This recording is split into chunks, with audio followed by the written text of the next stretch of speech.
Right then, welcome back. Event 4, November, week 4, weekly challenges. Yes, it's a mouthful.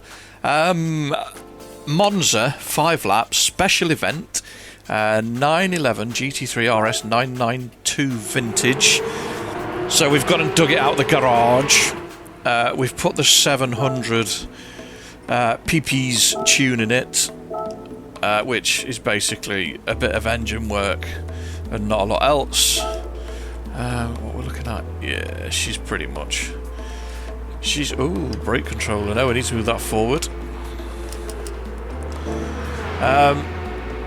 Yeah, she's pretty much a spicy potato. And the tip on the little event thing was, remember to use your DRS. Which we never remember to use.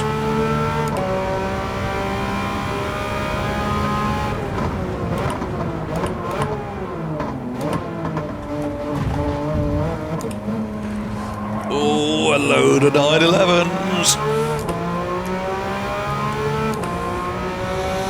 All doing the same thing.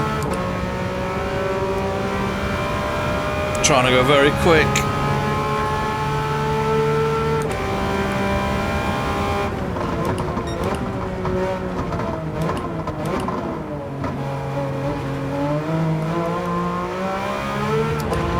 Curbs are evil.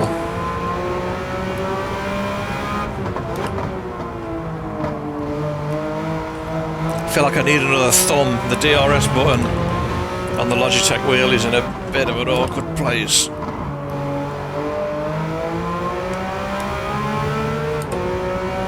Doesn't really lend itself to continued usage.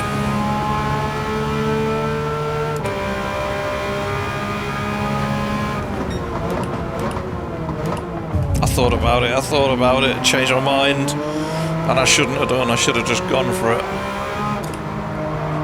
Understeer, gravel, oh god.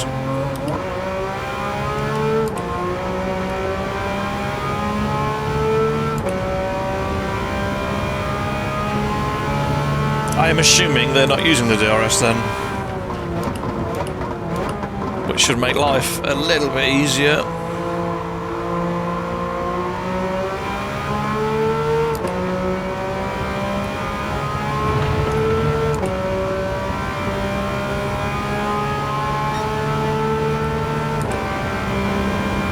Yeah, it's a little bit of a letdown when you're doing a one-make race and you get up to 5th straight away. Yeah, I'm not being an arse, not being big-headed. Just you kind of expect things to be a little bit more difficult.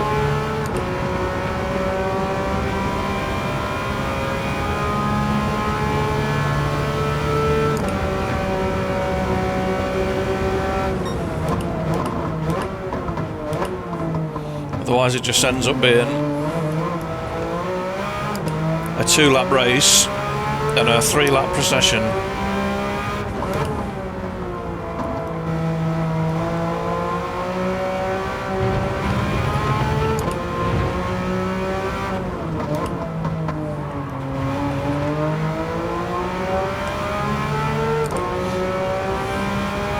I guess we could rename DRS to Dull Racing Series, because any racing series that has it does tend to be rather dull. World Endurance doesn't have it, does it? Neither do Aussie Supercars. Oh, she doesn't like coming out of there at all. Anything else that has DRS tends to be rather dull, doesn't it? F1 is shocking at the minute. Yeah, 2 laps out front. Oh well, I guess we'll have to find something to talk about.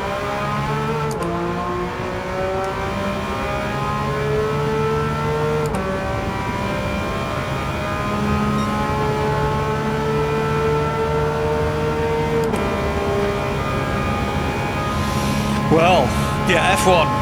scrap, absolute scrap at the minute. I am a lifelong Formula 1 fan. I remember watching it on the BBC and ITV in the 80s and 90s, and would genuinely do whatever I could to make sure I watched the race. At the minute, it is just poor. Absolutely poor. The cars it's just become effectively a one-make series. The regulations are so strict, so tight. There's just very little imagination in the cars, and I find it completely uninvolving. There's zero immersion on it. I mean, it's better now. The American entertainment company, or whoever taking it over, have made the graphics a bit more punchy, and they kind of playing on rivalries and bits and bobs. I like that. A very, very Fox Sports and or ESPN in the way that they do things, which is not a bad thing. It certainly needs livening up, but everything else about it is just dull. Absolutely dull. Red Bull are just dominating. Well, I say Red Bull Max. Great driver, bad winner. Terribly poor winner. Just no humility in the bloke whatsoever. And he can obviously do what he wants. He's a very talented individual with a lot of money, much more successful than I will ever be. But there is such a thing as being a bad winner, and he is a terrible winner. I'm not saying Hamilton's perfect, I'm saying Alonso's perfect, but they had a bit of humility about him, and he doesn't. Touring cars, that's crap at the minute as well. British touring cars, world touring cars, absolute scrap. World Rallycross has gone electric. I'm sorry, you've done what? Unnecessarily poor decisions being made there. Which leaves us World Superbikes. It's okay, but as Paul Denning said, was it last season? The biggest problem you've got is there's a midget on a rocket.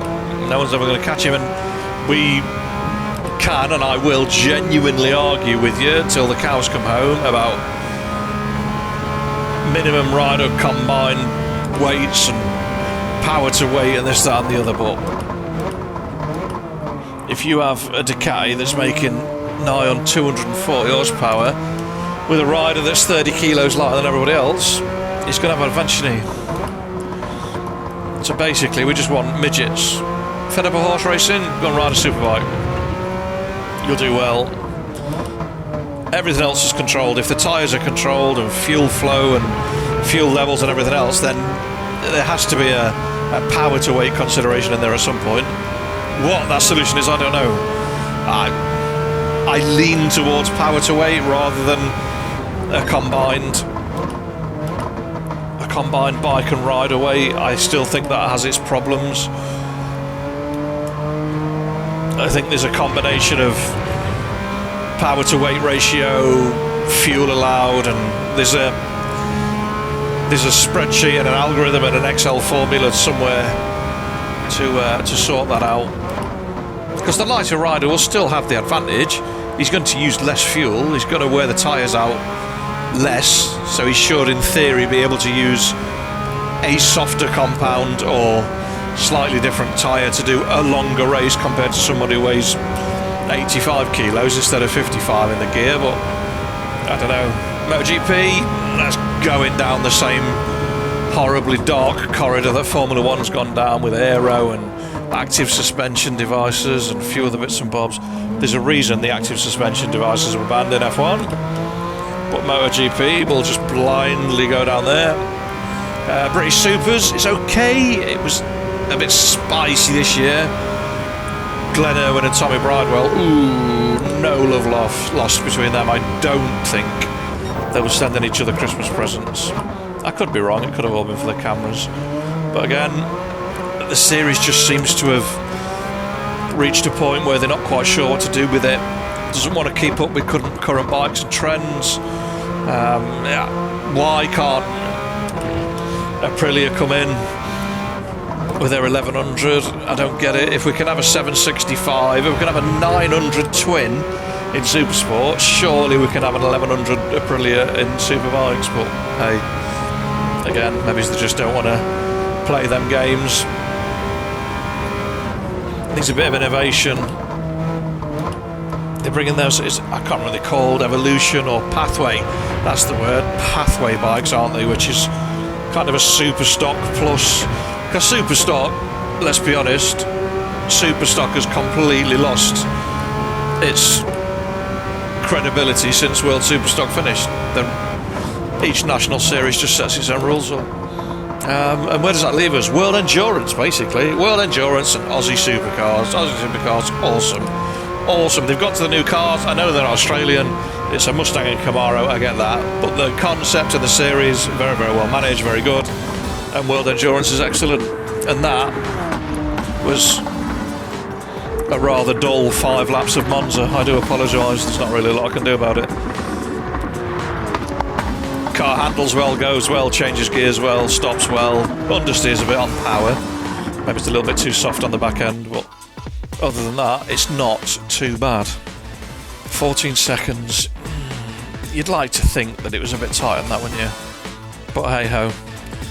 Right, I won't put you through the pain of watching that whole thing again. We'll just do the first lap, and we'll call this one done. 4 of 5. Is that the mileage done? Yeah, that's the mileage done. 4. We've got another 4 to cash in from yesterday as well. And that's it. Just the World Touring Car 700 event left at Deep Forest. And I know I say this every week, but I'll try and get some online races done. I just haven't had the time. I've not been very well. My Crohn's kicking off in the week, so I didn't really do any videos. I'm miles behind with Ride 4. Not done anything on that. I've not touched Forza or Snow Runner. I've just not done anything. But hey, we'll get on top of it. Once we get monetised and there's a bit more incentive, I might be able to find a bit more time. But yes, thank you very much for watching. Thanks for commenting, liking, subscribing, sharing, all the usual jazz. And fingers crossed, I'll see you next time. Take care, stay safe. Peace.